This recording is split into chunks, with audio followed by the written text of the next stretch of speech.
Bienvenidas y bienvenidos al foro Género y Desarrollo y Derecho en las Infancias, descifrando el discurso formativo con perspectiva de género. Hoy tenemos dos grandes ponentes para esta actividad. Antes de darle inicio a su derecho para la presentación, decirles que este foro es parte de la Alianza de Organizaciones Salud para Todas, una articulación de 20 organizaciones donde Mesa de Mujeres, Diversidad y Estudios de la Vida Cotidiana forma parte. Además, decirles que esta actividad y esta articulación de 20 organizaciones forman parte del proyecto Por Nosotras, que está financiado por la Unión Europea. Sean bienvenidas, sean bienvenidos. Antes de dar inicio, requerimos que en la lista de participantes se asegure de colocar su nombre tal como lo hizo en el registro. Pondremos su micrófono en silencio para una mayor calidad de la ponencia. Para mantener la conexión, les recomendamos mantener la cámara apagada. Y a lo largo de la exposición, pueden ir colocando sus comentarios y preguntas. Al finalizar la exposición, les estaremos leyendo e igual les daremos derecho de palabra. Para ello, pueden hacer uso del icono levantar la mano. Presentarles entonces a nuestras ponentes. Tenemos a Mixi Flores Sequera esta mañana. Ella es doctora en Ciencias Sociales, con maestría en Educación Especial por la Universidad de Carabobo, con especialización en Políticas Públicas y Justicia de Género, de Flaxo y Claxo, y licenciada en Educación Especial. La doctora Mixi es coordinadora del doctorado en Ciencias Sociales, mención Estudios Culturales de la Facultad en Ciencias de la Salud de la Universidad de Carabobo, profesora titular del Departamento de Pedagogía Infantil y Diversidad de la Facultad de Ciencias de la Educación, con publicaciones en la línea de Identidad y Ciudadanías, y es coordinadora del Grupo de Investigación Mesa de Mujeres, Diversidad y Estudios de la Vida Cotidiana. Tenemos a Iliana Lopriore, postdoctora en Investigación Educativa y en Sistemas Mundiales de Evaluación de la Calidad Educativa. Es doctora en Ciencias de la Educación de la Universidad Latinoamericana y del Caribe, doctora en Educación de la Universidad de Sevilla, magíster en Currículo de la Universidad de Carabobo, con posgrado en Desarrollo Infantil y Diversidad de la Universidad Católica Andrés Bello, licenciada en Educación de la Universidad de Carabobo. La doctora Lopriore es presidenta de OMED, capítulo Venezuela, profesora titular en la Universidad de Carabobo, con formación de pregrado, en formación de pregrado y posgrado, diseñadora curricular de más de 25 carreras de pregrado y posgrado, diseñadora creadora de centros universitarios y de investigación. Es asesora de proyectos educativos a nivel internacional, en especial en América Latina. Tiene experiencia como coordinadora de proyectos socioeducativos y comunitarios, más de 50 publicaciones y productos humanísticos, sus líneas de trabajo, educación, primeras infancias, políticas educativas, derechos de niños y niñas, currículo, evaluación, afectualidad. Y comprometida por una educación otra en América Latina y el Caribe.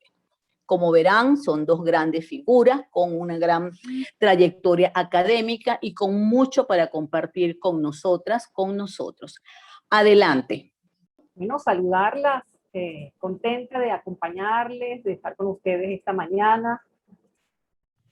Para nosotras ha sido muy importante, en tanto Mesa de Mujeres, Diversidad y Estudios en la Vida Cotidiana, incorporarnos a esta alianza, como bien ha dicho Belkis, de más de 20 organizaciones a nivel nacional, para empujar, para impulsar las transformaciones que necesitamos para un país con una salud para todas, pero además con educación de calidad para todas. Como educadoras que somos, Iliana y yo hemos querido presentar para ustedes este trabajo, que creo que puede ayudar a reflexionar un poco lo que hacemos, la cotidianidad, las prácticas. Entonces, bueno, vamos a empezar. Hemos preparado para ustedes un trabajo que está relacionado con lo que sería el discurso formativo. Ahí la vemos, ahí tenemos en pantalla la presentación. El discurso formativo y las implicaciones de la perspectiva de género. Para poder colocar en contexto la discusión que pretendemos dar esta mañana, es importante que empecemos revisando de qué se trata eso del género, porque muchas veces lo confundimos con un sinónimo de mujeres, como si fuese la misma cosa hablar de mujeres que de género, y no es así. Realmente el género se incorpora en el espacio académico desde las ciencias de la salud, pero a partir de los debates feministas, en la teoría feminista, empieza a tomar un lugar central para poder discutir aquello que se diferencia de las características biológicas, pero que es importantísimo para atribuir sentido, significado a lo que supone ser varón o ser niña o ser niño. Eso lo trabaja muy bien Gayle Rubin hacia finales de los años 80. Y sobre todo hace énfasis en que esa diferencia no sería problemática si no fuese porque hay grandes asimetrías que otorgan a los varones supremacía por encima de las niñas y de otras formas de hacer masculinidades. Entonces, Joanna Scott, un poquito después, incorpora ese debate, ese hilo de discusión. Joanna Scott entonces debate en el campo histórico, el discurso histórico, para completar lo que ya había empezado a hacer Rubin en el campo legal y médico. Es decir, toman como objeto de estudio el discurso, el lenguaje, lo que decimos, lo que escribimos, cómo lo decimos y cómo lo escribimos. Porque queda claro que esas relaciones de poder se institucionalizan en las leyes, en los documentos, en el lenguaje que hablamos ustedes y yo todos los días. Entonces, con este concepto o con esta noción o con esta categoría despejada, podemos empezar a discutir qué carrizo es esa perspectiva de género. ¿De qué estamos hablando cuando hablamos de perspectiva de género? Bueno, estamos hablando de las implicaciones que tiene la atribución de sentido a lo femenino o a lo masculino en una sociedad y cómo esas atribuciones, ese sentido, ese significado que le damos, se transforman en desigualdades sociales. Porque de lo que sabemos muy bien todas, la mayoría de ustedes, hasta donde veo, somos mujeres y aparecemos expresadas aquí con nombres y características de mujer. Sabemos que es muy distinto presentarse a la sociedad siéndolo que siendo hombre, varón, masculino. Porque para los hombres, para los varones, la visión de las mujeres implica siempre que ellos son quienes protegen, mientras nosotras somos las protegidas. Es decir, es una forma como muy vendida socialmente, que terminamos por comprar, que terminamos por creer, y que genera grandes desigualdades sociales. Por eso para nosotras es muy importante que en educación, en el trabajo que hacemos como formadoras de infancias, pero también de personas adultas y de diferentes momentos, en diferentes momentos de sus vidas, que podamos tener la flexibilidad de cuestionar si lo que estamos haciendo aporta a una sociedad más igualitaria o si más bien mantiene anclado en el pasado los estereotipos de lo que se espera de una niña, de una mujer o de un hombre o un varón. Por favor, la página siguiente. La próxima lámina. En el discurso formativo, así como vimos antes en el discurso médico y en el discurso legal, están implícitas todas estas creencias, todas estas ideas que nos creemos sobre lo que deben hacer o no las mujeres, juegan un papel muy importante al momento de elegir carrera. Y si no, acuérdense ustedes, dependiendo de la profesión que hayan elegido en sus vidas, o el oficio, o la dedicación que hayan tenido en sus vidas, recuerden de lo que hablaban en su infancia, ¿no? ¿Qué decía su mamá, qué decía su papá o sus familiares cercanos sobre lo que ustedes debían o no estudiar? Entonces, esa formación, esos mensajes, esos mandatos están muy presentes a la hora de que una persona en edad adolescente, que es cuando decide carrera, por lo menos en Venezuela, toma la decisión por una carrera o por otra. Pero además están los grupos de pares, esos compañeros, compañeras de clase, de estudio, que están como en pugna por saber quiénes son, pero además quiénes quieren ser. Esa influencia de pares y de figuras cercanas, como sus profesores, profesoras, su docentería, los padrinos de promoción, tienen por lo general muchísimo peso en la decisión final sobre la elección de carrera. Está otro elemento que es muy importante, que es el propio concepto, el concepto de sí, el autoconcepto. ¿Qué creo yo de que soy capaz? ¿Con qué creo que cuento para hacer tal cosa? ¿Cuáles son mis habilidades? ¿Qué sé hacer bien? Que no siempre están en consonancia o están en la misma línea de lo que la gente cree que yo hago. A veces sé hacer cosas que no oculto mucho, o no dejo ver porque me parece que como que no son tan femeninas, como que la gente no le va a gustar mucho si saben que yo, por ejemplo, sé mecánica. O sea, eso se ve feo, ¿verdad? Porque además soy mujer y tengo las manos finitas. Qué sé yo, ese tipo de cosas están también presentes.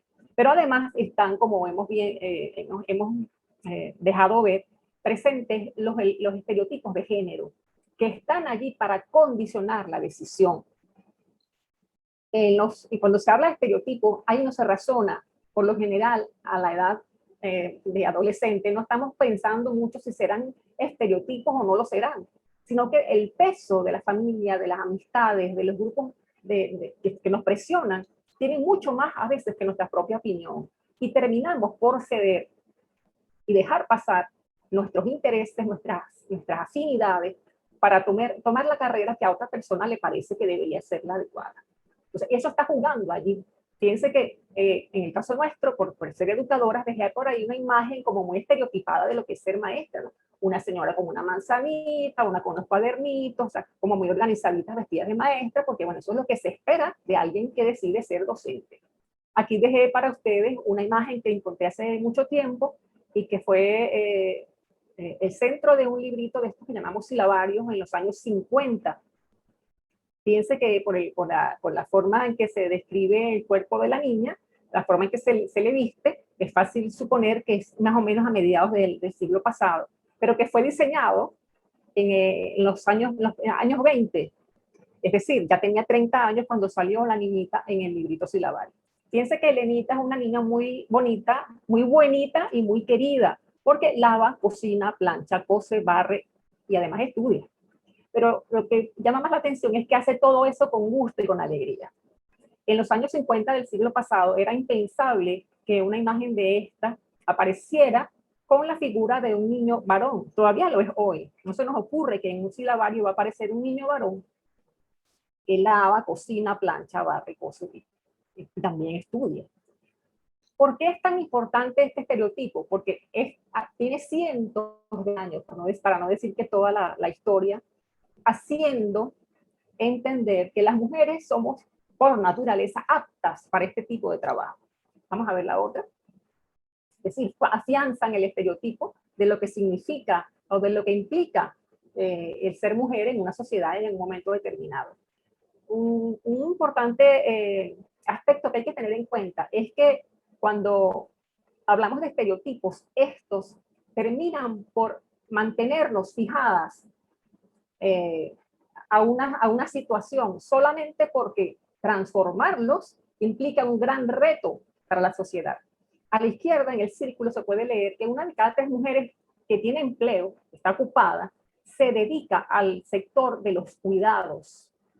Fíjense que en las barras que están en el centro, ya vamos a saber de qué se trata eso de los cuidados. En las barras que están en el centro podemos ver una pequeñita y una más grandecita amarilla a la derecha. Esa barra ilustra como en el 28%, en el amarillito, el 28%, casi el 29%, de las mujeres que están laborando, el 17,5% se dedica a tareas relacionadas con el trabajo de cuidado, mientras que solamente el 5,6% de los hombres lo hace. Y en la parte más amarilla, del lado de las mujeres, la parte más fuerte, la parte de arriba, nos señala que un 11,1% de estas mujeres se dedica al trabajo doméstico remunerado, mientras que solamente el 0,7% de los hombres lo hacen. Cuando hablamos de trabajos de cuidado o ejercicio del rol en trabajos de cuidado, nos estamos refiriendo fundamentalmente a labores de enseñanza, de salud, en la que la mayoría se dedican como enfermeras o médicas, y a empleadas en el hogar. Ahí estamos sobre representadas, mientras que en el transporte, la minería y la construcción estamos subrepresentadas, porque ese es un trabajo que se considera masculino.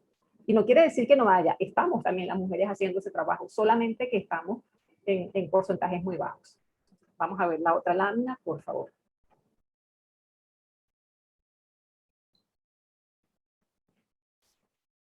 Bueno, como puede explicarse muy bien, que hemos hecho un gran esfuerzo como sociedad para mantener y reproducir estos mecanismos que mantienen el estado de cosas tal y como está.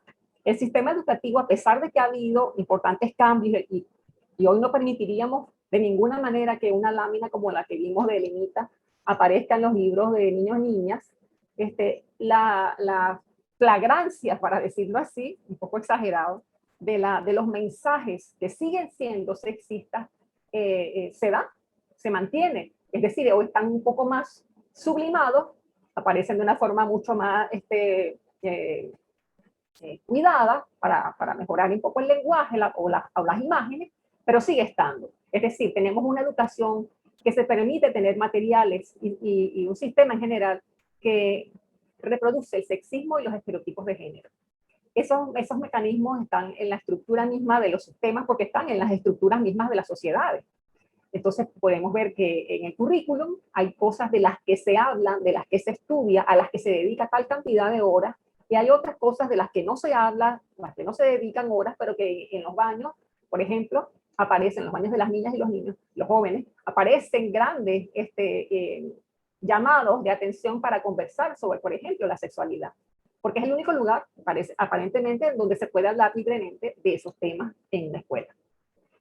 Pero también aparecen los estereotipos y el sexismo en la instrumentalización y en los procedimientos, qué tipo de libro, qué tipo de didáctica utilizamos, somos más o menos democráticos en el estilo de enseñanza. Y otro elemento importantísimo, y es la visión que tiene nuestra docente, sobre estos temas, porque si nos encontramos con un personal docente que piensa que hablar de estos problemas es una tontería y un capricho de un grupo de mujeres que están fastidiadas, ustedes comprenderán que en su grupo de estudiantes no aparecerá nunca la palabra niñas, porque son todos niños y en los niños están incluidas las niñas, por ejemplo. Es decir, que el uso del lenguaje entre docentes y el manejo, la relación que tenemos con nuestras niñas y niños o nuestros jóvenes, implica un problema serio que tenemos que revisar en el espacio educativo. Vamos a ver la otra lámina, por favor. Bueno, como ya hemos visto, hay grandes barreras y brechas que están en la sociedad, no solamente en el acceso, por ejemplo, a la educación. Yo dejé esta lámina que se ve pequeñita, pero se las voy a explicar un poco, a ilustrar un poco. En esta lámina aparece que las mujeres que viven en zonas rurales en Latinoamérica llegan a veces, con buena suerte, hasta casi 6 años de estudio, mientras que los varones que viven en zonas urbanas las duplican prácticamente. Es decir, por alguna razón, quienes viven en los espacios urbanos con respecto a quienes viven en los espacios rurales y quienes son mujeres con respecto a quienes son hombres, tienen una gran diferencia en el acceso a la educación, a los años de estudio. Y esto sirve mucho para ilustrar cómo las mujeres, aunque tengamos títulos universitarios, no estamos a salvo de vivir la precariedad y el desempleo. El éxito educativo, eso que llamamos el éxito educativo, cuando nos graduamos, cuando recibimos una posibilidad de incorporarnos al mercado laboral con mejores condiciones, eso no garantiza que iba a ocurrir, porque en la sociedad sigue habiendo grandes desigualdades que no permiten que nos incorporemos plenamente a aquello que sabemos hacer o para aquello que nos formamos. Entonces, una brecha que se va a mantener es la brecha no solamente en los años de educación, sino en los salarios que recibimos. Ya lo vamos a ver en la siguiente lámina. Esta que traje la presentó la UNICEF hace poco. Aquí, por ejemplo, no me voy a detener mucho, pero quería que supieran, por ejemplo, en la parte de abajo, en las medias naranjitas, hay una que dice por 2, la última. Ahí dice que las adolescentes de 15 a 17 años duplican las horas de trabajo no remunerado que hacen, sobre todo en sus casas, que el trabajo que hacen los varones. Y que el 63% de las mujeres adolescentes pobres están fuera de la escuela y trabajan de manera no remunerada. Es decir, por el hecho de ser pobres, trabajan además muchísimas horas, pero lo hacen sin cobrar. La otra, por favor. Una muestra más de una brecha importante.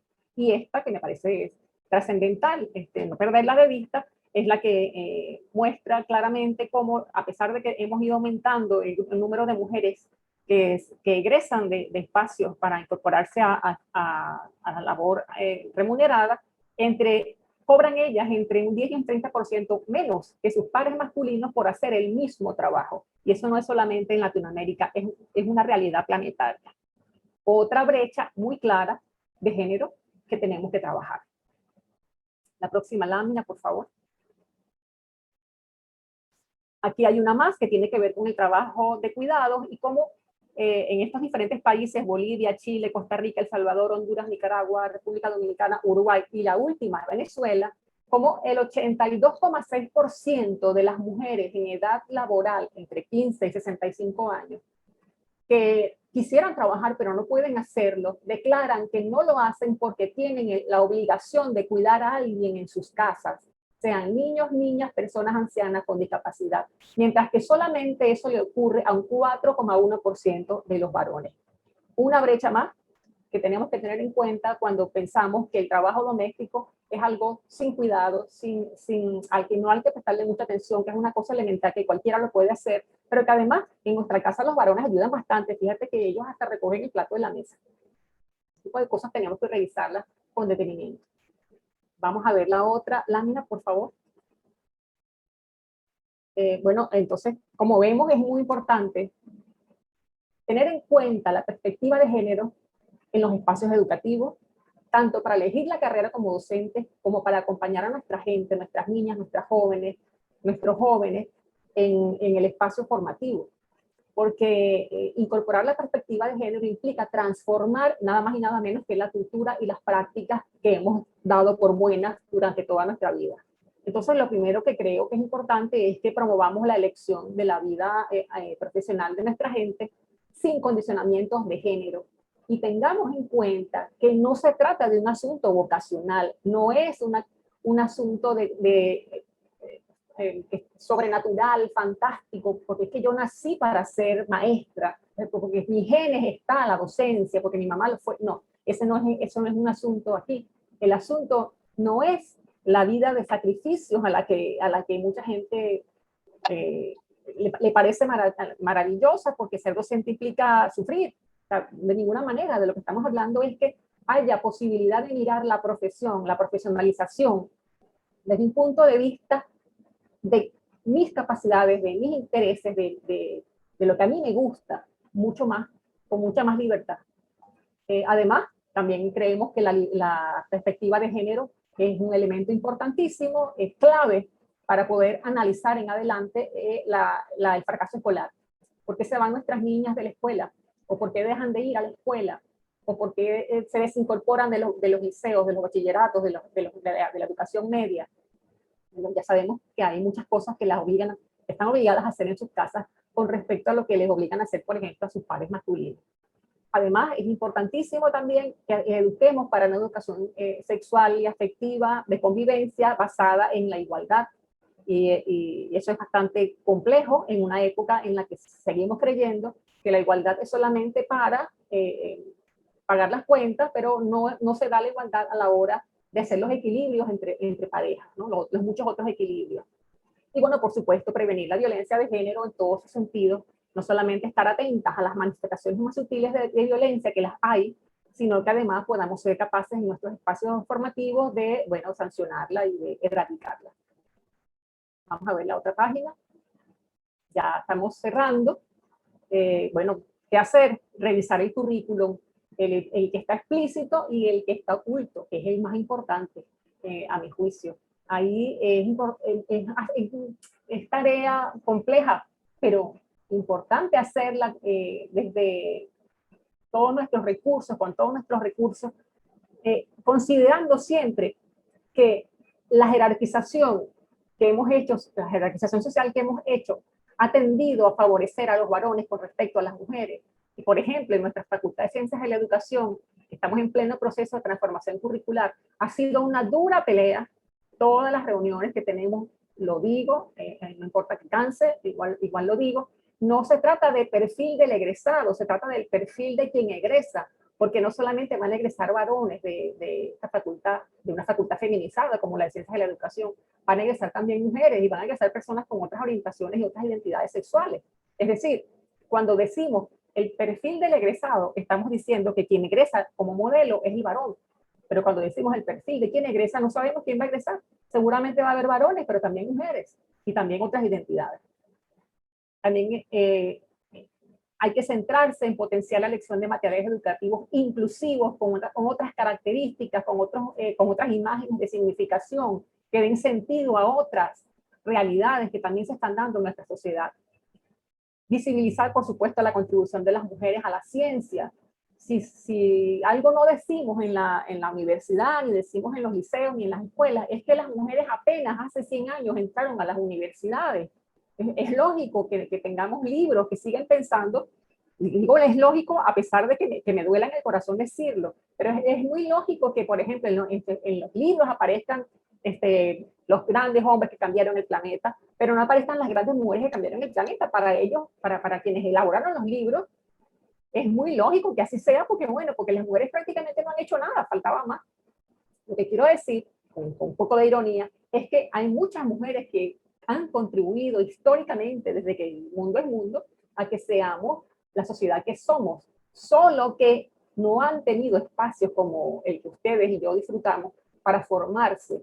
Mi abuela no podía ir a la universidad, no porque no quisiera, no porque no tuviera ganas de hacerlo, es porque no tenía permiso ni siquiera para completar la escuela. Me estoy explicando. Ese tipo de cosas están en una sociedad muy ocultas y la mayoría de las veces nuestras jóvenes no tienen ni la menor idea de por qué todos los próceres que están y todas las grandes figuras que están retratadas en los pasillos de nuestras universidades son hombres. ¿Por qué será que no hay ninguna mujer? No hay que hablar de eso. Vamos a ver la otra lámina, por favor.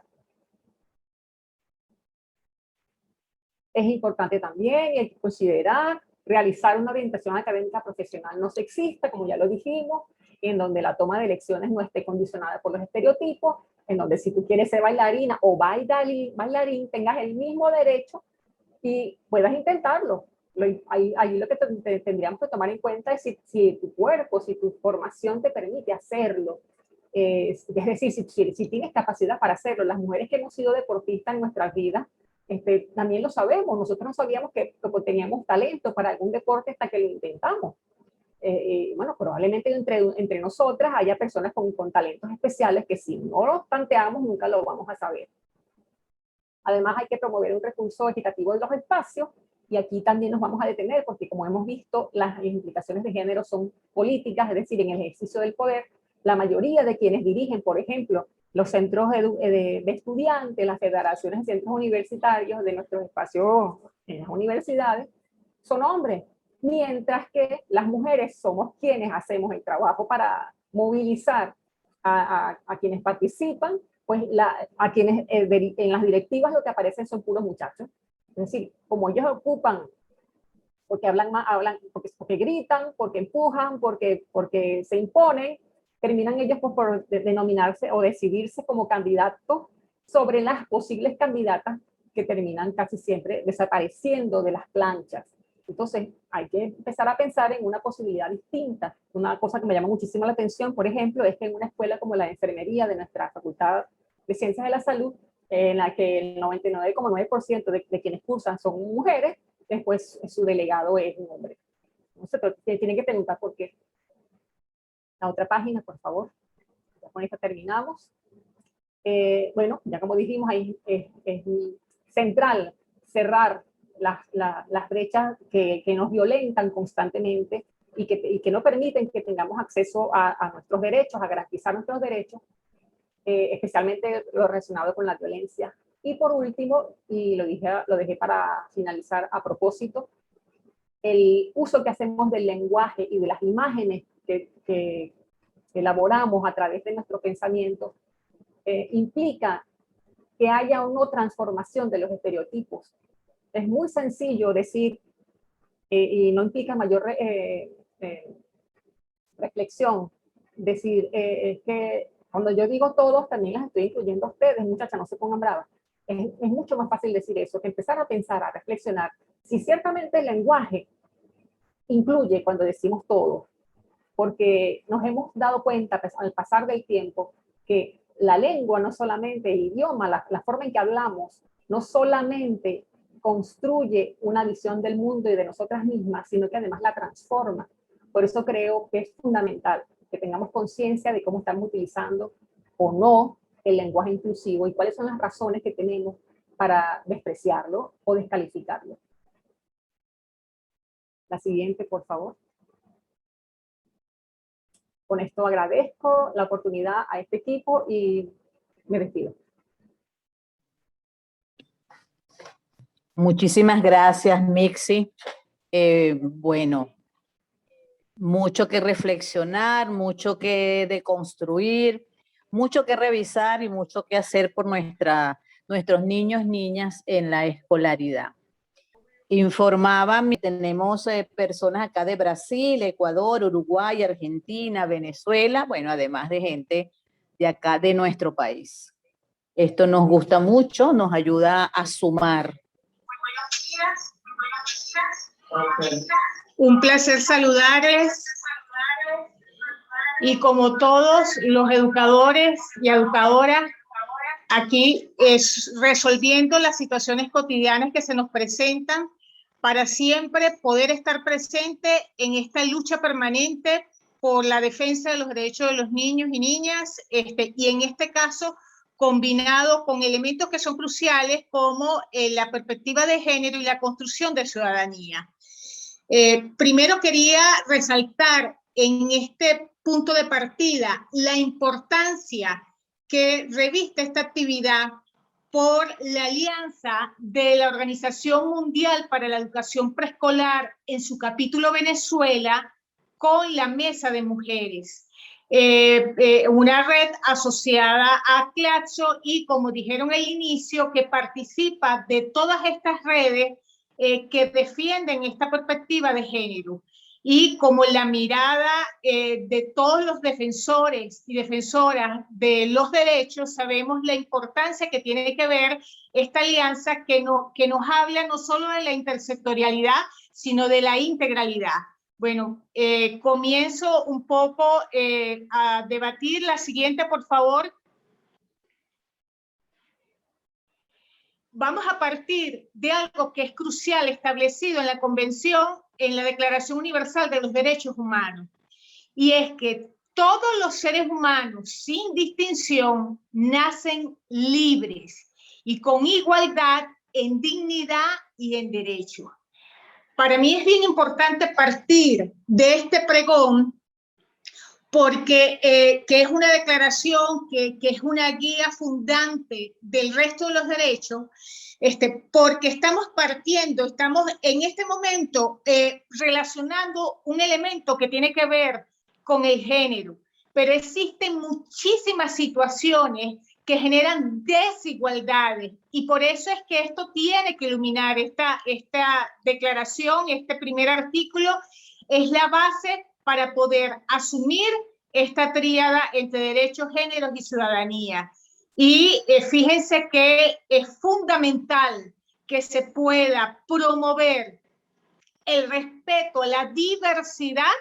Fíjense que pareciera una paradoja diversidad e igualdad, pero es reconocer la diversidad para promover a su vez la igualdad de condiciones, opciones, alternativas, acceso al ejercicio pleno de los derechos. Entonces, es bien importante que podamos manejarla y muy especialmente el derecho que tienen todos los seres humanos a la dignidad. La siguiente, por favor.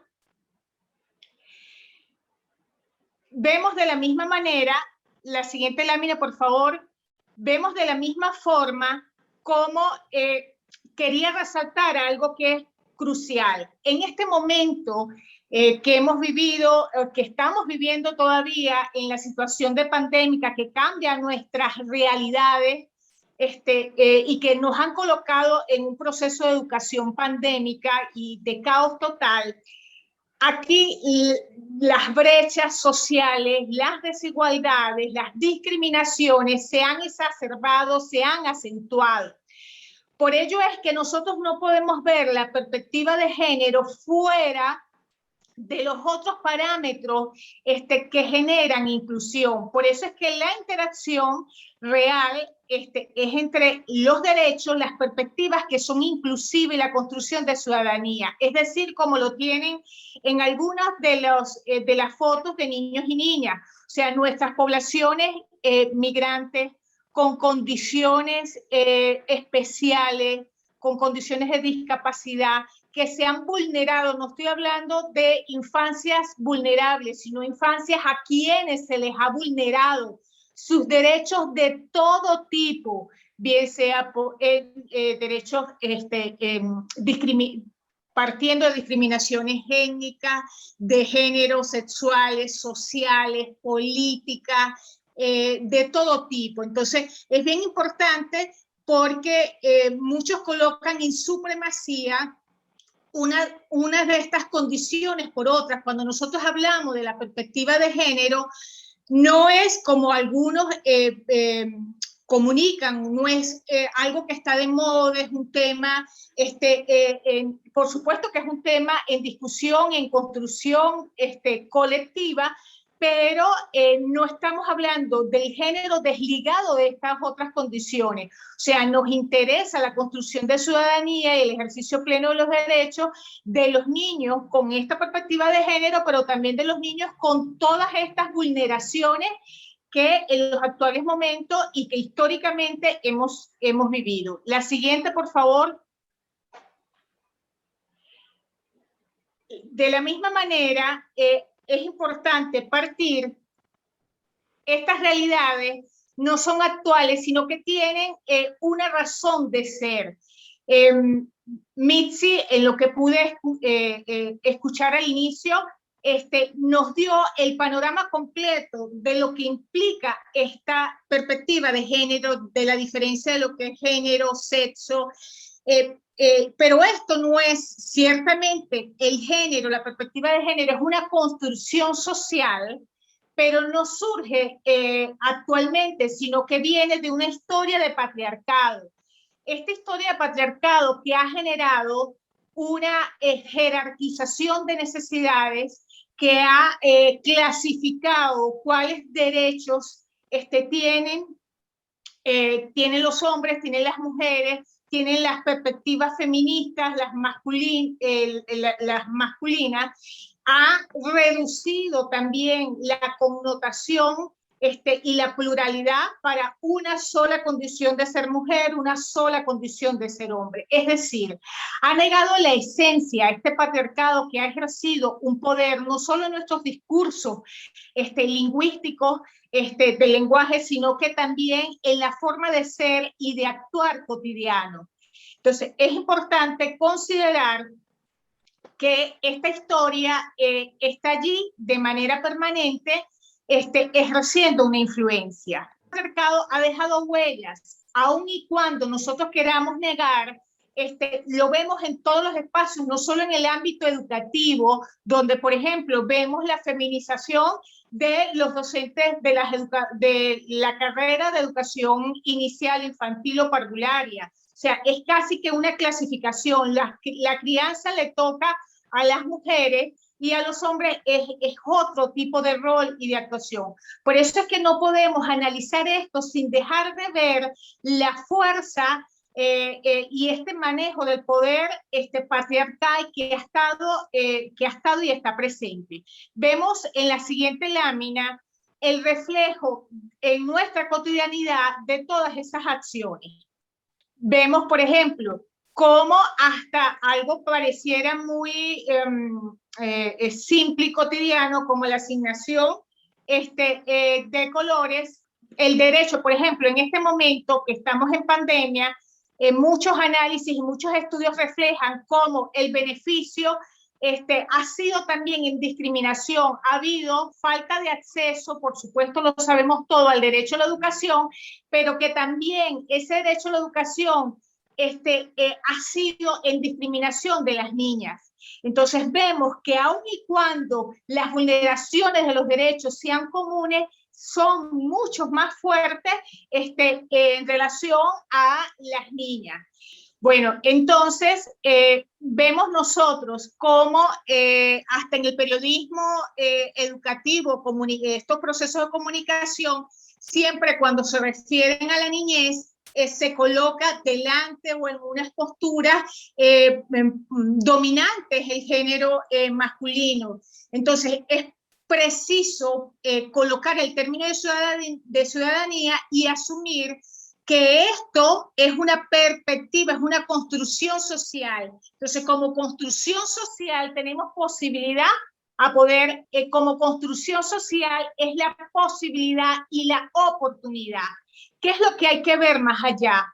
En este análisis no podemos concentrarnos o reducir esta visión reduccionista que nos indica que el problema es eminentemente lingüístico. A mí me decían, mira, Liliana, es que todo se resuelve, vamos a hacer una planificación, una campaña con el cambio del discurso. Por eso es que para nosotros es importante este espacio, porque va más allá. Hay personas que en este momento, hasta cuando le hablamos en la distinción de niños y niñas, se sienten forzadas, y eso es preocupante, porque lo importante no es seguir una instrucción, sino es ver qué es lo que está operando detrás para esta resistencia, para poder visibilizar a ambos géneros.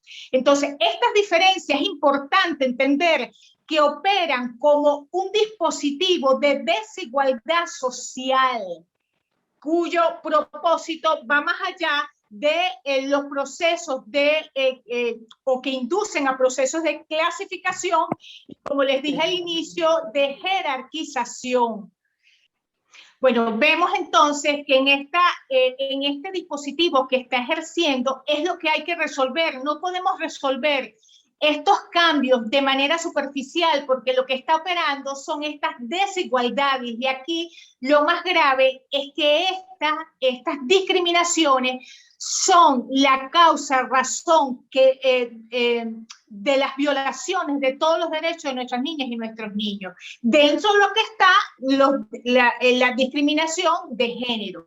Pero entonces hay que entenderlo desde esta base de lo que implica estas desigualdades que hemos venido construyendo de manera social, que va más allá, por supuesto, de estas diferencias. Y fíjense, partimos, la primera discriminación tiene que ver con las diferencias etarias, en la consideración de que todos los procesos son los adultos los que los generan, los que diseñan, planifican, ejecutan, construyen ciudades desde la visión adultocéntrica. Hay desde ya una discriminación etaria. Si hay una discriminación etaria acerca de las infancias que se consideran de manera minimizada, ¿cuánto más no lo va a ver con estas otras condiciones que acentúan estas discriminaciones? Vemos en la siguiente lámina algo que es crucial, que es importante, y es asumir en esta lámina que vemos los derechos inmanentes. Estos derechos inmanentes, como ustedes pueden visualizarlo allí, son los derechos naturales propios. Hay que entender que la Convención de los Derechos del Niño asume una cantidad de derechos que son fundamentales y que son, por supuesto, que se asumen de manera jurídica, legal, y que y son prerrogativas de las actuaciones de los individuos. Pero hay derechos que son inmanentes. Hay derechos que son inmanentes, que tienen que ver con este ejercicio natural de los derechos. Allí ustedes pueden ver en imagen, este espacio, por eso es que está basado en las imágenes que estoy compartiendo, porque ustedes ven allí personas de diferentes condiciones, características, edades, géneros y todo lo demás, riendo. Por ejemplo, el derecho a reír es un derecho inmanente. O sea, nosotros no le podemos decir a un niño que no se ría. ¿Por qué? Porque es un derecho propio, es un derecho natural.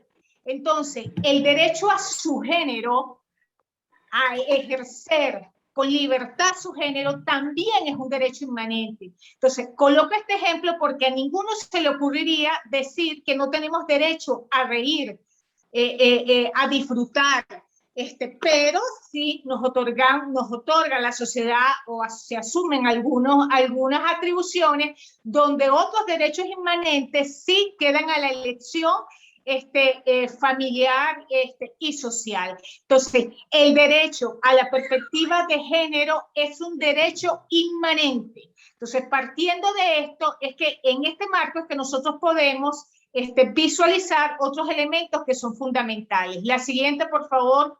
Nos preguntamos, en este proceso de construcción de ciudadanía, porque también entendemos que para que se pueda cumplir estos derechos con la perspectiva de género y que contemple, como les dije, todas las perspectivas inclusivas y diversas, eso implica este gran desafío. ¿Qué vamos a hacer entonces para promover que se concrete? Ya sabemos que tenemos un marco jurídico y legal y prerrogativo de los derechos, pero como nosotros decimos, del dicho al hecho o de la ley al hecho hay mucho trecho. Entonces, ¿cómo podemos lograr la concreción o efectivación de estos derechos? ¿Cuáles serían las propuestas? La siguiente. Tenemos que partir de la consideración de conocer las identidades de nuestros niños y niñas. Nos preguntamos, para poder entender esto, ¿quién es el niño y la niña? ¿Cómo siente el niño y la niña? ¿Cómo piensa el niño y la niña? ¿Cómo son sus interacciones? ¿Cómo es su desarrollo? ¿Cómo son las diversidades en este proceso de desarrollo? ¿Cómo aprende? ¿Cómo interaccionan entre sí? ¿Cómo sentipiensan? Entonces, para nosotros lograr avanzar en esta concreción, tenemos que hacer un trabajo cotidiano de defensa de las identidades. Y fíjense que estoy hablando, pluralizando casi todos los elementos, porque es fundamental para entender la perspectiva de género asumir que el niño y la niña no es un niño, no es una condición única, no es una etapa única, sino que debemos pluralizar. Existen niños y niñas, así tantos contextos, familias, escuelas, condiciones, particularidades individuales y contextuales le podemos atribuir. Entonces, lo primero que tenemos que hacer en este proceso de repensar y de problematizar para poder efectivizar los derechos es entender quiénes son, entender su esencia y cómo se puede construir, cómo se construyen sus singularidades y su proceso de identidad. Porque no es igual, o sea, se diferencian no solo por el género, sino por todas las oportunidades y también por las decisiones que los niños y niñas toman. Entonces, este es el primer punto de partida para poder avanzar en este ejercicio pleno de los derechos con estas perspectivas inclusivas. La siguiente. Vemos entonces que partiendo de esta identidad que les mencionaba tiene que ser asumida de manera en todos los ámbitos y de manera intersectorial, en todos los ámbitos. Tienen que trabajar las diferentes identidades, no solo en educación, sino también en lo que implica los cuidados, lo que implica la salud y todo lo demás. Pero nosotros como educadoras, ¿verdad? Y educadores tenemos desafíos y retos que pueden generar y que aspiramos que puedan impactar social y pedagógicamente. Entonces nos preguntamos, ¿qué significaciones, qué otras significaciones nosotros podemos construir en nuestra praxis pedagógica que pueda ser basada o que deba contemplar el enfoque de derecho y el enfoque de perspectiva de género? Estamos en un momento crucial donde todo está en interrogación y también estamos en un momento potenciador de construcción de nuevas posibilidades. Aquí hay que aprovechar todo este proceso, ¿verdad? Donde hay muchos espacios que están preparando la reapertura, pero otros espacios se va a continuar el confinamiento. La mayoría va a continuar en confinamiento, pero es un tiempo estupendo para poder trabajar, planificar, proponer qué otras significaciones y qué otros, de alguna manera, otras estructuras y experiencias pedagógicas basadas también en las transformaciones curriculares que estamos realizando para poder generar nuevas significaciones. ¿Cómo entonces, desde esta perspectiva, podemos garantizar el ejercicio de la ciudadanía de las infancias, pero también sin desligar del ejercicio de la ciudadanía de nosotros los docentes y las docentes? Tenemos entonces también que generar innovaciones pedagógicas que puedan ser realizadoras y potenciadoras de la expresión de la dignidad del niño y niña, de su condición de género, pero también de sus acervos culturales, de toda esa historia.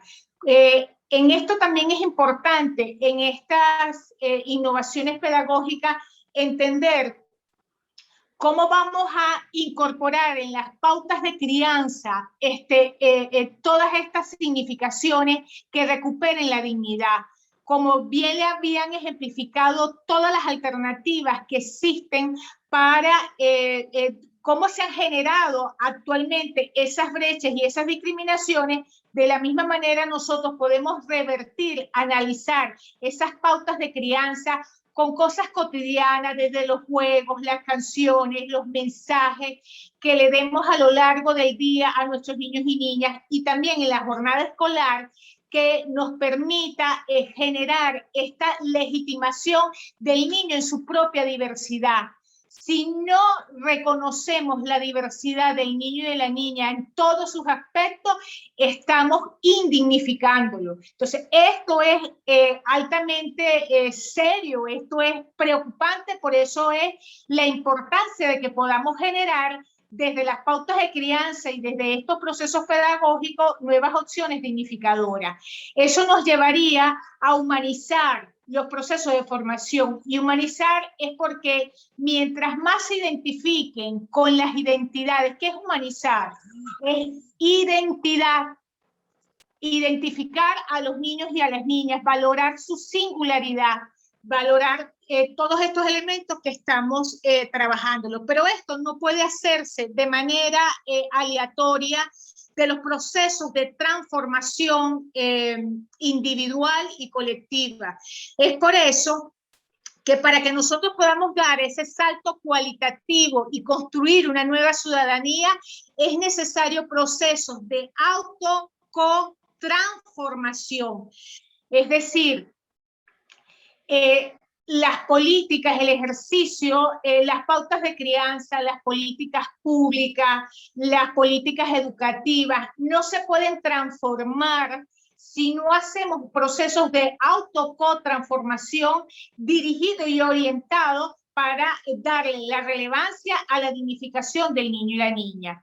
La siguiente, esto puede comenzar por el ejercicio del derecho a la participación, pero muchos de ustedes me dirán que todos los niños y niñas participan, que está establecido un derecho exclusivo a la participación, pero la gran pregunta es, el niño participa, pero participa, primero, ¿quiénes participan? ¿Cuándo participan? O sea, ¿cuál es la frecuencia de participación? ¿Y participa para qué? A veces estamos esperando la participación del niño para que acuerde lo que el adulto o el medio o el contexto dice. O sea, buscan en el niño el eco o la aprobación. No estamos hablando de esta participación.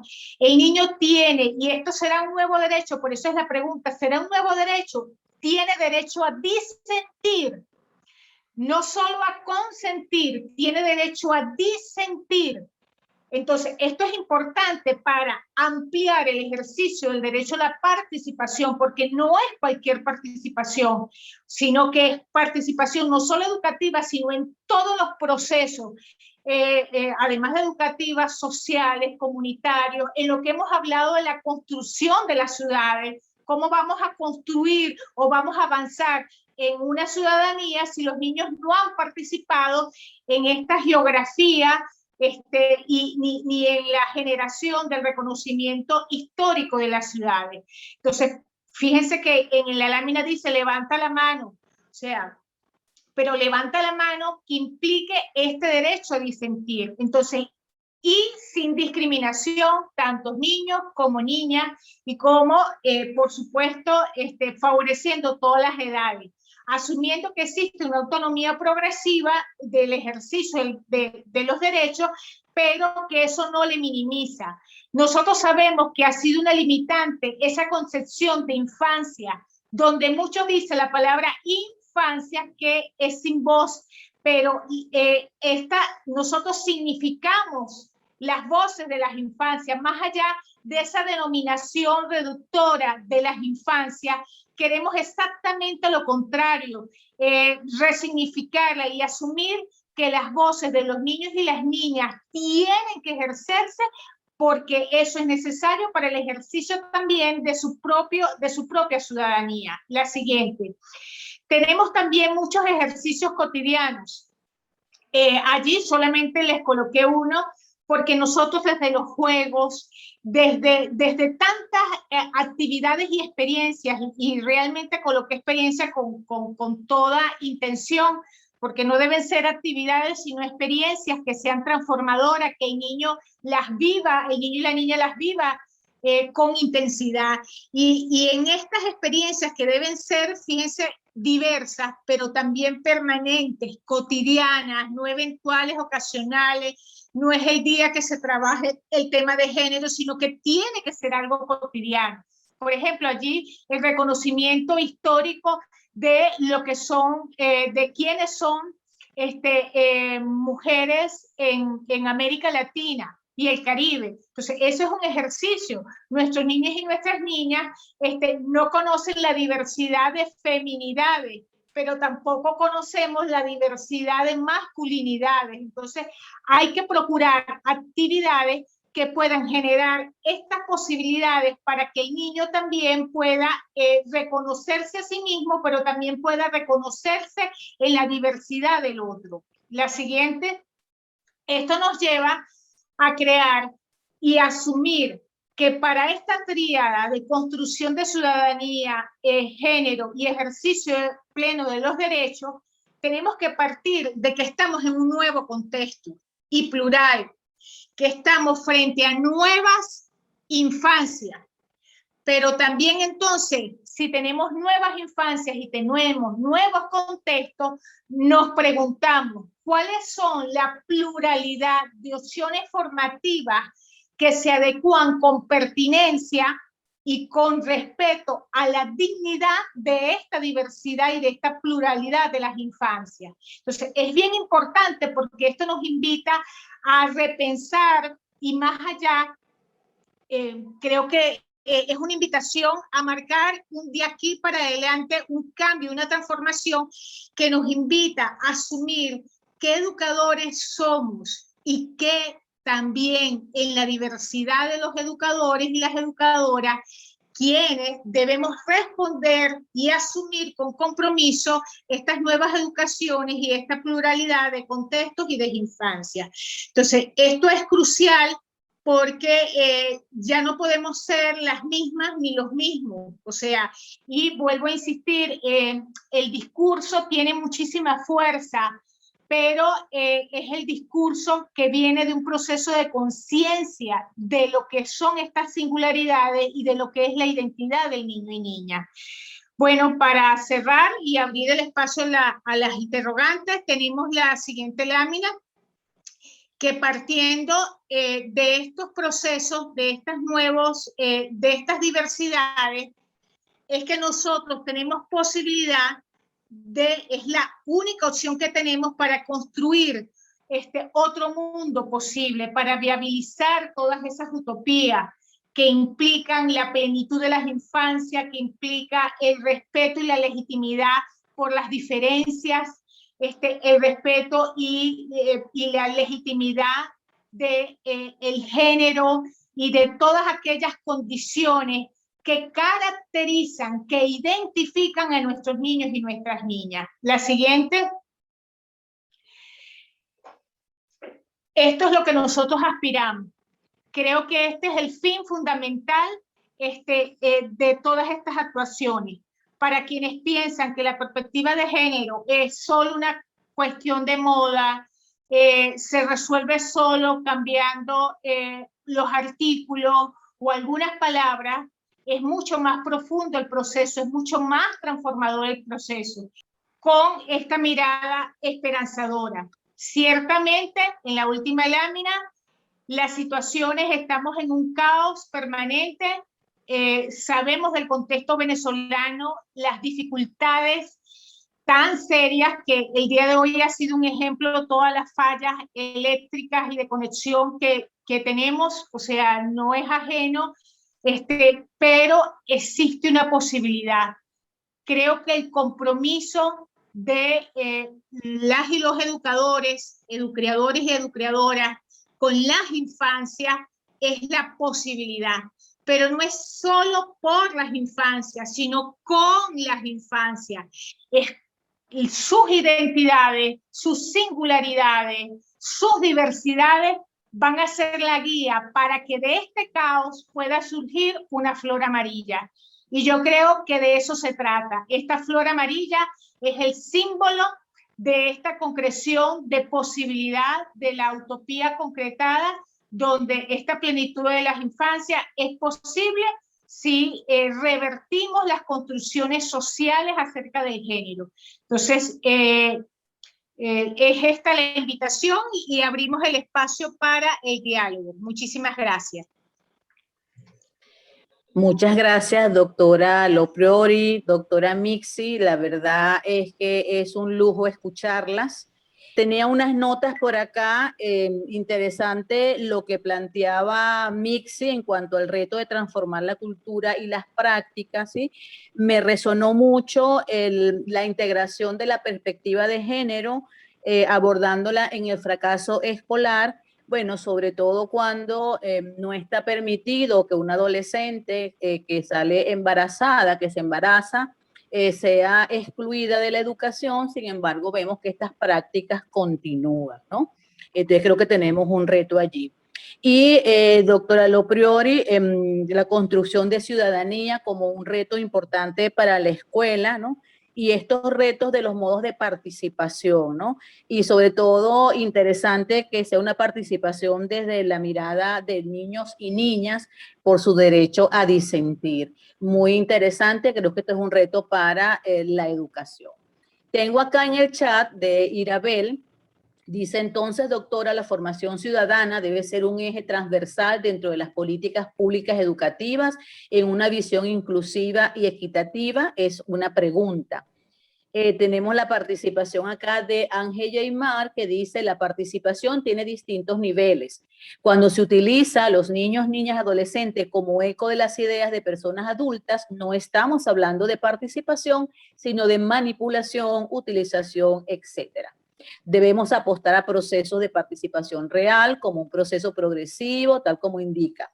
Porque la participación es un proceso gradual que debe promoverse y educarse. Es una construcción social y efectivamente debe ser constante, natural, cotidiana, para que podamos lograr el ejercicio de la ciudadanía en niños, niñas y adolescentes.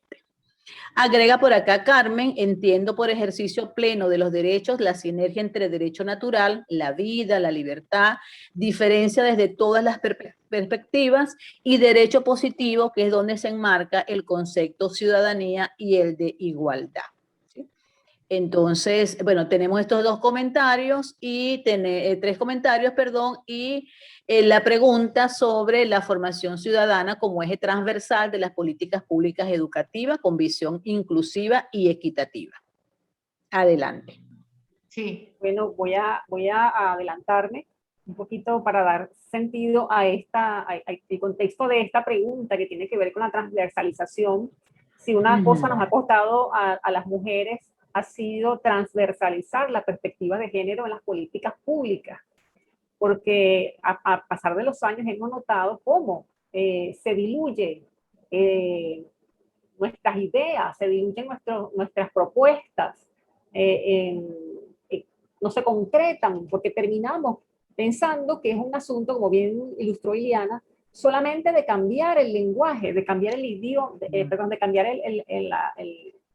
la estructura del idioma o la gramática del texto escrito.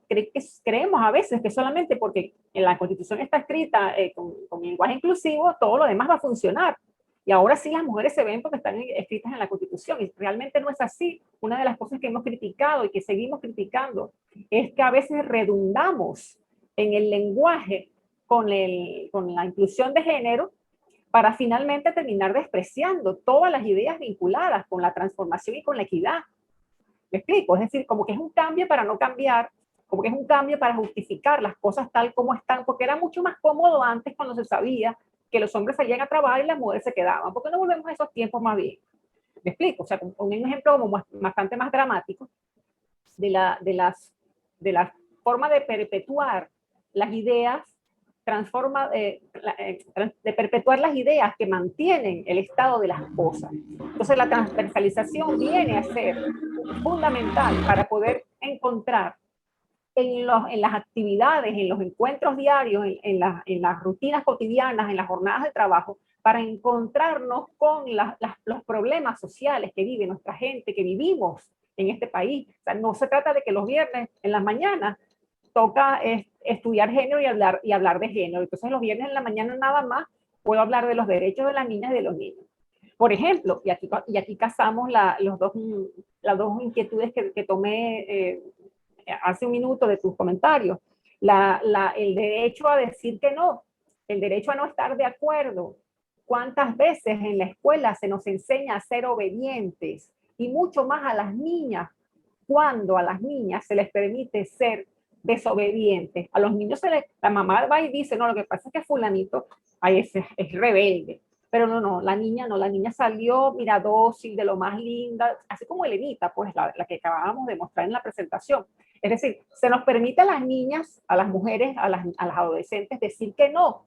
Y eso tenemos que vincularlo también con los serios índices que tenemos de abuso, ¿no? de violencia sexual contra niños y niñas. Porque las niñas, para empezar, no le dicen que no a su novio porque va a pensar que no los quieren.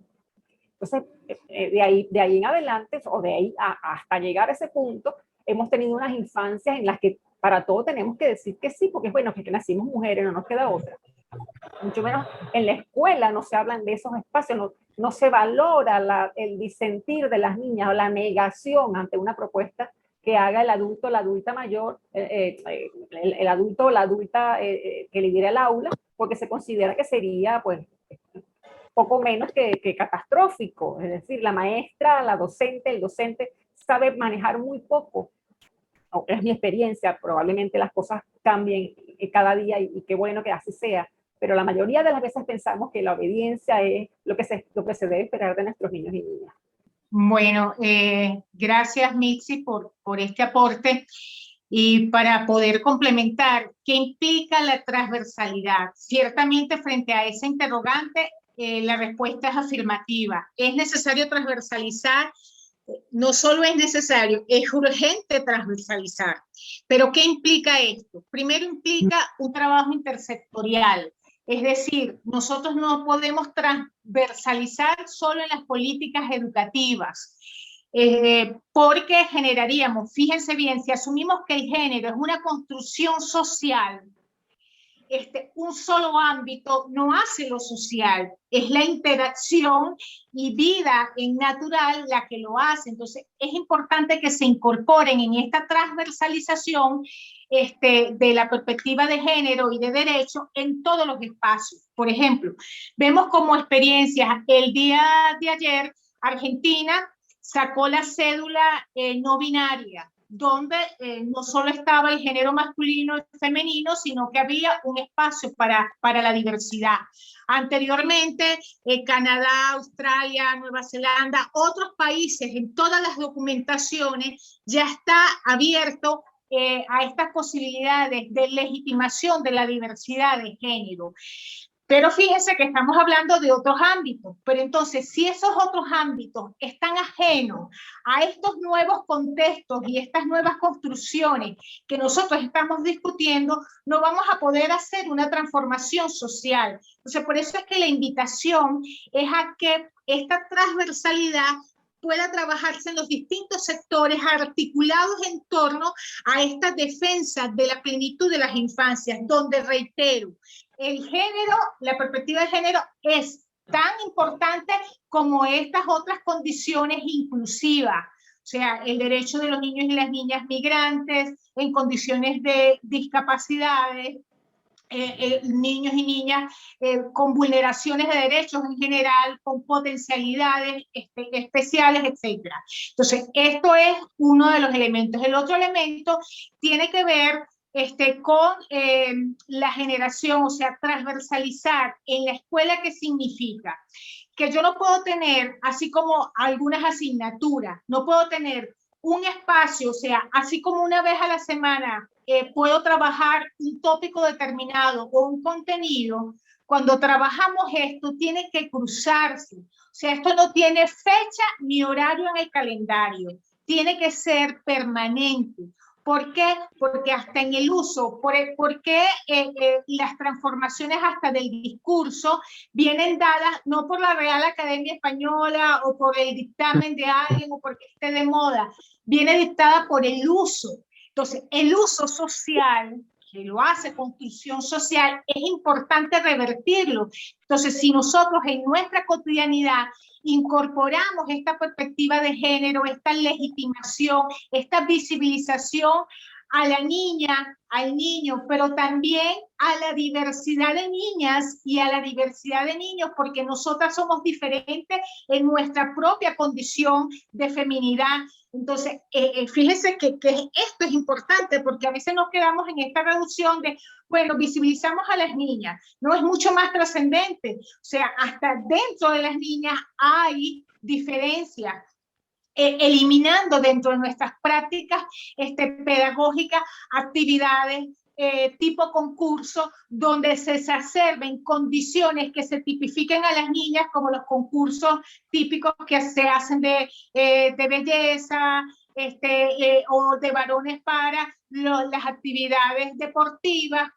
Estas clasificaciones hay que eliminarlas, hay que transformarlas y asumir que el respeto a la condición de su acervo cultural y de su dignidad, el niño y la niña con sus características biológicas, psicológicas propias y diversas, necesita legitimarse. Entonces yo creo que el espíritu de esta transversalidad tiene que ser la dignidad. La dignidad tiene que ser, o sea, para que esto pueda hacerse transversal, tiene que asumirse como un principio, casi que un principio de vida irrenunciable. El respeto a la dignidad del niño y de la niña, que implica respeto a toda su diversidad. Y bueno, lo cotidiano, desde lo cotidiano, juegos, canciones, cómo hago la distribución de las actividades en la casa, en el hogar, en la comunidad, cómo los niños juegan, qué tipo de interacciones se provee, qué significaciones, qué mensajes cotidianos legitiman o no legitiman estas diversidades. Entonces, bueno, creo que ese es el llamado. Si no, nos quedaríamos en un solo debate. Si esto no se pasa a un proceso de transversalidad, por eso es que esa pregunta me parece que es crucial, para lograr una transversalidad dirigida a efectivizar la plenitud de los derechos de los niños. O sea, hay derechos que jurídicamente ya lo sabemos, pero hay que efectivizarlo, pero también hay que incorporar estos otros nuevos derechos o ampliar los ya existentes en función de este reconocimiento de estas diversidades y de estos contextos que nos ha transformado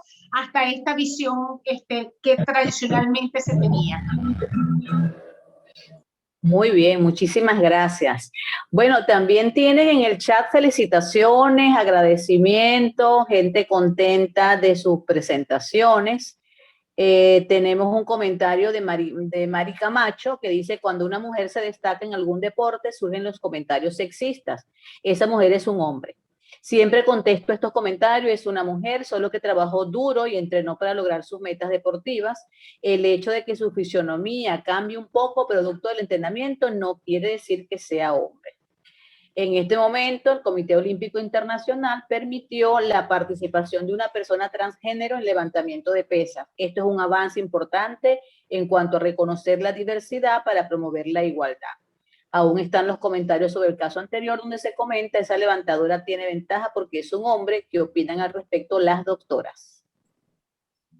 Bueno, encantada de encontrar a Mari en el chat, a nuestras compañeras docentes del Departamento de Educación Física de la Facultad de Ciencias de la Educación. Como dije antes, también en otra vida fui deportista y sé bien de lo que habla Mari. Cuando entrenamos y tomamos un poco de músculo, no se dice, gracias Mari, lo dijo muy bonito, pero lo que se dice: esa mujer terminó por ser un macho. Esa mujer remata o hace tal cosa como un macho. O sea, el modelo al que queremos alcanzar en el deporte tiene que ser la referencia masculina. Solamente a menos que hagas gimnasia rítmica, y sí, pues así no te van a comparar con un hombre, como cuando tienes buen desempeño. Lo que implica, por supuesto, una expresión clara del machismo como expectativa de lo que se debe hacer. También me interesa mucho que miremos esto como docentes, especialmente en las edades más bajas, ¿no? Los grupos pequeños, porque las niñas y niños tienen sus intereses particulares sobre algún deporte u otro, pero terminamos por pedirle a las niñitas que se queden pintando en el salón mientras que los niñitos van corriendo a jugar el fútbol, o ponemos a las niñitas a jugar a que son las que les aplauden a los varoncitos mientras ellos meten el gol. Es decir, estamos haciendo un ejercicio constante de discriminación y creemos que estamos participando de actividades de toma de decisiones con libertad, y no es así. El hecho de que, por ejemplo, el Comité Olímpico Venezolano, entre comillas, permitiera que este atleta transgénero vaya a las Olimpiadas, no es que le dio permiso, es que esa muchacha se ganó su lugar, seguramente para poder ir a estar allí entre quién sabe cuántas y cuántos atletas de esa categoría.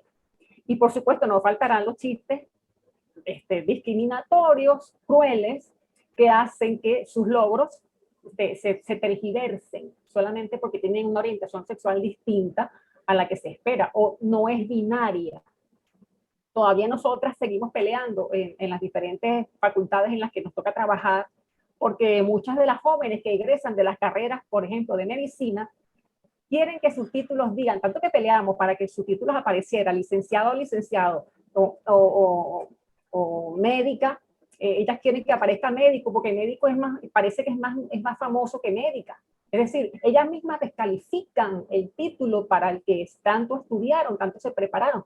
¿Me explico? O sea, es todo un entramado que está actuando a nuestro alrededor y del que a veces queremos no saber, del que a veces preferimos hacernos a la vista gorda, no discutir, no revisar, hasta que alguien cercano termina por ser victimizada por este tipo de expresiones terribles, ¿no?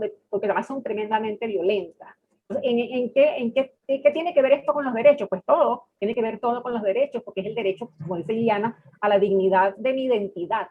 Yo quiero ser A, B o C. O sea, yo tengo el derecho de decidir mi sexualidad y de decidir cuál va a ser la identidad por la que quiero escoger. Y no hay razones para que en esa decisión de identidad pues reciba discriminación del Estado, de los grupos en los que estoy o de la carrera que quiero estudiar, porque en este país está garantizado por ley el derecho, ese derecho a estudiar, a formarte, a participar, y no hay manera de que no sea así. Tendremos que conseguir las formas de garantizar que esos derechos se ejerciten y además que se amplíen. Sí.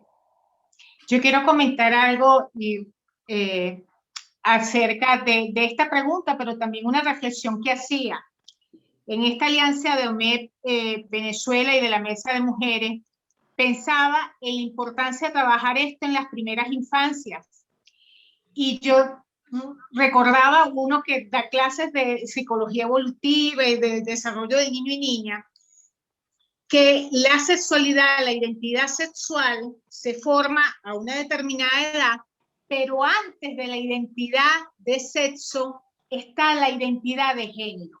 Es increíble entender esto, asumirlo, porque recuerden, la identidad de sexo que tiene que ver con el reconocimiento que el niño y niña tiene de su propio cuerpo biológico, pero la identidad de género se da antes, que es producto de esta construcción social que le asigna significaciones a cada género. Entonces, nosotros no podemos, esto que están preguntando en un ejercicio, en el adulto, nosotros no podemos revertir este tipo de situaciones.